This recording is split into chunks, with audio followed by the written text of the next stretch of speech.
Namaku Dewi, usia 30, janda sejak 3 tahun lalu. Dan kini, aku jadi pembantu di rumah ini. Rumah besar, sunyi, milik seorang pria yang terlalu sering sendiri. Bapak Arya, seorang duda mapan, pemilik perusahaan. Tapi hatinya kosong, seperti kamarnya yang terlalu rapi. Aku datang ke rumah ini hanya untuk bekerja, membersihkan lantai, menyapu halaman, menyeduh kopi hangat di pagi hari. Tapi dari tatapan pertama, dari caranya memanggil namaku, dengan suara serak dan mata teduhnya, hatiku mulai berdetak tak karuan. "Dewi, kamu selalu tahu caraku suka kopi ya?" katanya sambil tersenyum. Senyumnya bukan senyum majikan, tapi senyum seorang lelaki yang merindukan sentuhan. Dan aku hanya bisa menjawab dengan senyum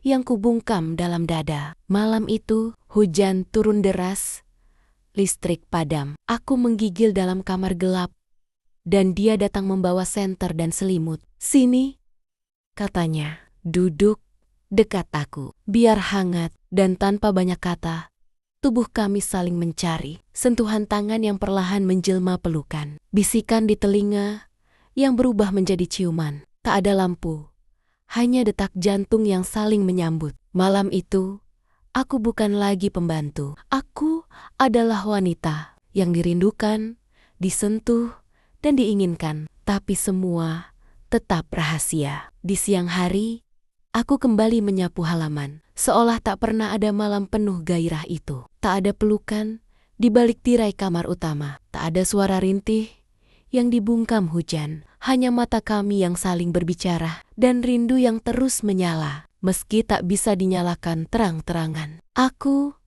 Dewi, aku tahu, cinta ini salah waktu. Tapi dalam sunyi ini, aku hanya ingin merasakan bagaimana rasanya dicintai, walau hanya diam-diam. Hari-hari berikutnya terasa seperti berjalan di atas benang tipis, antara tugas dan rasa, antara statusku sebagai pembantu, dan dia, majikanku, lelaki yang mulai mengisi seluruh ruang dalam pikiranku. Kadang, saat dia pulang malam, aku menyiapkan makanannya dengan hati bergetar. Kuhangatkan sup, tapi yang benar-benar panas adalah tatapan kami di dapur yang sempit itu. Kadang, hanya saling diam, tapi matanya bicara banyak. Ada rindu, ada rasa bersalah, ada gairah yang tertahan. Suatu malam, dia memanggilku masuk ke ruang kerjanya. "Dewi," suaranya berat. "Aku nggak tahu harus bagaimana lagi. Kamu terus hadir di pikiranku. Setiap hari, aku menunduk, bingung antara bahagia atau takut." "Aku juga merasakan yang sama," jawabku pelan. Lalu, ia mendekat, tangannya menyentuh pipiku, lembut, gemetar, dan saat itu juga, semua batas runtuh. Di meja kerja itu, di ruangan yang sunyi dan beraroma kopi, kami saling menggenggam lebih erat dari sebelumnya. Nafasnya di leherku, jemarinya menyusuri punggungku. Bukan dengan nafsu, tapi dengan rindu yang terlalu lama tertahan. Kami tidak berbicara. Tubuh kami saling memahami. Malam itu, kami menyatu bukan hanya secara fisik, tapi juga luka dan kesepian kami. Tapi cinta yang diam-diam selalu punya harga. Tiba-tiba istri mantan suaminya datang. Tapi Arya berbeda. Ia menggenggam tanganku di depan semua orang sore itu. Dia bukan sekadar pembantu. Dia yang menyembuhkan luka hatiku. Aku menatapnya, nyaris tak percaya. Mungkinkah hubungan ini tidak harus lagi sembunyi? Tapi di dunia nyata, cinta seperti ini jarang diberi ruang. Kami harus memilih, melawan atau melepaskan. Dan malam itu, saat dia memelukku di halaman belakang, di bawah cahaya lampu temaram, ia berbisik, "Kalau dunia menentang kita, bisakah kamu tetap percaya padaku?" Aku menatap matanya dan berkata, "Selama pelukmu masih hangat, aku akan tetap di sini." Cinta kami mulai tercium, bukan lewat kata, tapi lewat cara dia memandangku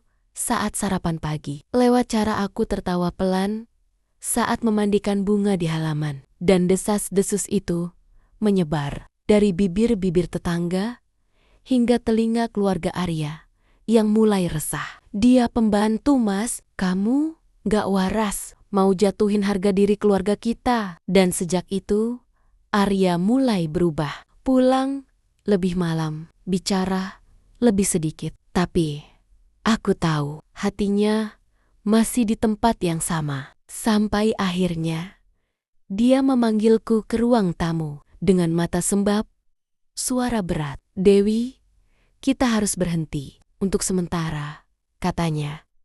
Tapi di kalimat itu, aku tahu dia sedang membunuh rasa yang pernah hidup di dalam kami. Aku tidak menangis. Aku hanya mengangguk, lalu kembali ke dapur, menyeka meja yang tidak kotor, hanya supaya tangisku bisa jatuh tanpa terlihat. Malam demi malam, aku tidur dalam gelap, tanpa pesan, tanpa pelukan. Tapi bayangannya masih tinggal di ruang makan, di tangga, di bantal yang sering ia pinjam saat kami diam-diam tidur bersama. Sampai suatu hari, aku mendengar dia akan menikah lagi. Wanita pilihan keluarganya, cantik, terhormat, lulusan luar negeri. Bukan aku, bukan pembantu yang hanya bisa mencintai dalam bisu. Tapi malam sebelum pernikahannya, ia datang diam-diam ke kamarku, berdiri di depan pintu dengan mata yang basah. Dewi,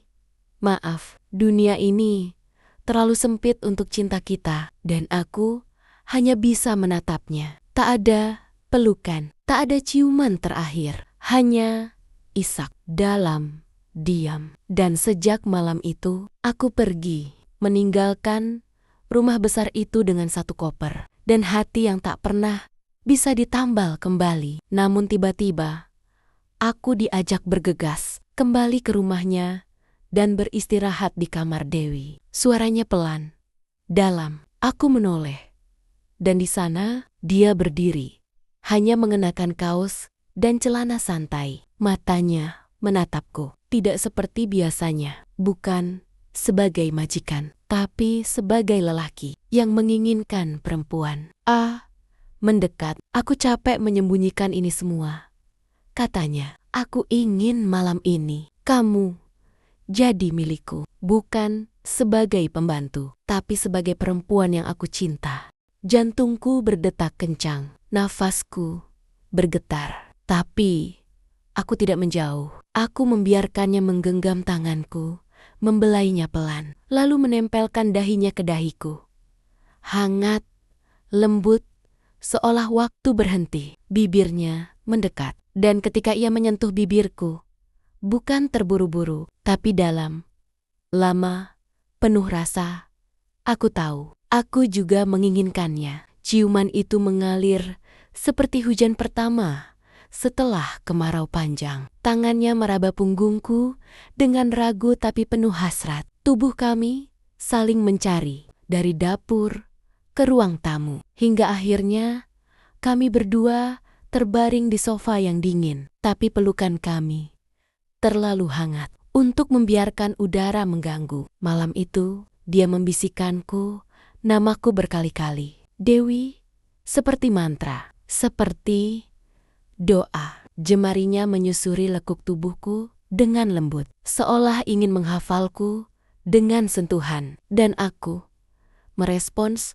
setiap dekapannya, setiap kecupan yang turun dari leher ke dada, dengan desahan yang hanya bisa lahir dari rindu yang terlalu lama dipendam. Di luar, hujan turun, tapi kami tak peduli. Kami menciptakan dunia kami sendiri di bawah selimut ruang tamu. Dunia di mana cinta tak perlu bersembunyi, di mana rindu tak perlu dibungkam. Kami menyatu, bukan hanya tubuh, tapi luka dan rindu, gairah dan cinta yang tak bisa lagi ditahan. Dan di akhir malam, saat aku bersandar di dadanya, ia berbisik, "Jangan pergi, tetap di sini bersamaku." Untuk pertama kalinya, aku percaya mungkin cinta kami memang pantas untuk diperjuangkan. Malam itu belum selesai. Tubuh kami belum puas saling menghafal. Dan aku tahu, ini bukan sekadar pelukan, ini adalah penyerahan. Sebuah penerimaan satu sama lain. Suara gesekan kain halus, nafas semakin berat, tapi pelan. Tangannya kembali menyusuri tubuhku lebih dalam. Lebih yakin, ia mencium leherku perlahan, lalu turun ke bahuku. Ke tulang selangka yang bergetar saat kulitnya menyentuhku. Kamu cantik, bisiknya, seakan baru melihatku sebagai perempuan utuh.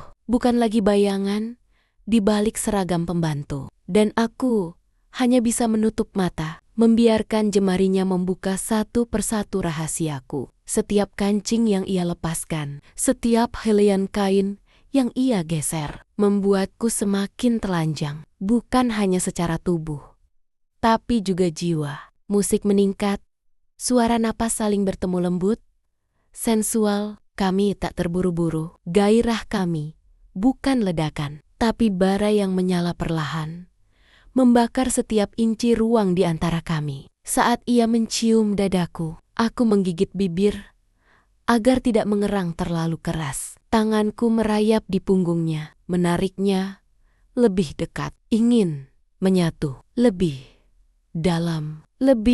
dalam lagi. Suara kulit bersentuhan, detak jantung mulai terdengar. Kami menyatu dalam gerakan yang ritmis. Napas kami berpadu, detak jantungnya di dadaku, dan suara lirihku yang tak lagi bisa ditahan. Arya, namanya keluar dari bibirku seperti bisikan sakral, dan ia membalas dengan pelukan yang lebih erat, lebih dalam. Setiap desah, setiap gerakan adalah ungkapan cinta yang tak pernah kami ucapkan di siang hari. Musik naik menjadi klimaks, lalu turun sangat pelan. Dan saat semuanya memuncak, saat tubuhku melengkung dalam lengannya, saat matanya menatapku dalam peluh dan cinta, aku tahu, aku tak ingin malam ini berakhir. Hening, hanya suara hujan, suara napas menurun. Kami terbaring lama, saling membelai, saling memeluk, tanpa kata,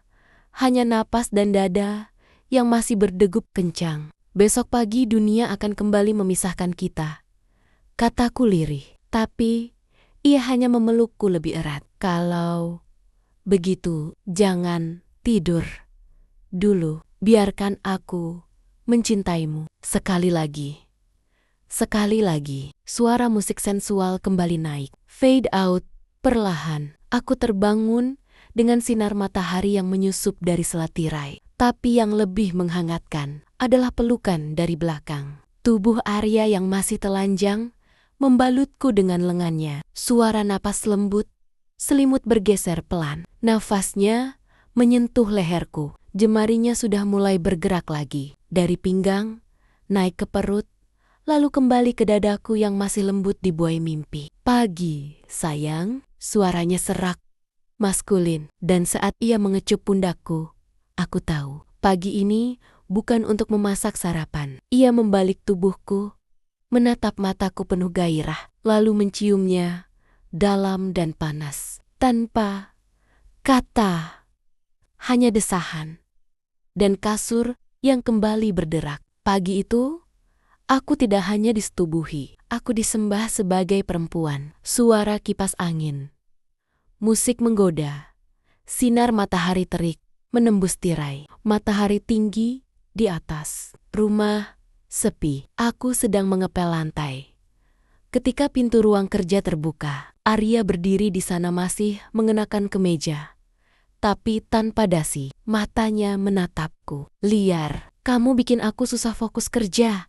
Tahu nggak? Katanya sambil mendekat. Suara langkah mendekat cepat, detak jantung pelan. Ia menarikku ke ruang kerja. Pintu dikunci, lalu aku diangkat duduk di atas meja kerjanya. Arya, bisikku, tapi ia tak menjawab. Mulutnya sudah mencium leherku, tangannya menyibak kain dasterku, dan siang hari yang panas berubah jadi lebih panas lagi. Saat kami menyatu di atas tumpukan kertas kerja yang berantakan, aku menggigit bibir agar tidak bersuara, tapi setiap gerakan tubuhnya membuatku mendesah. Pelan, naik, dan meledak dalam pelukan yang membakar. Suara hujan rintik sore hari. Musik sensual mulai turun menjadi dalam dan lembut. Sore turun dengan gerimis. Aku duduk di dapur, mengenakan daster tipis. Masih terasa sisa siang yang mengguncang. Arya datang dari belakang,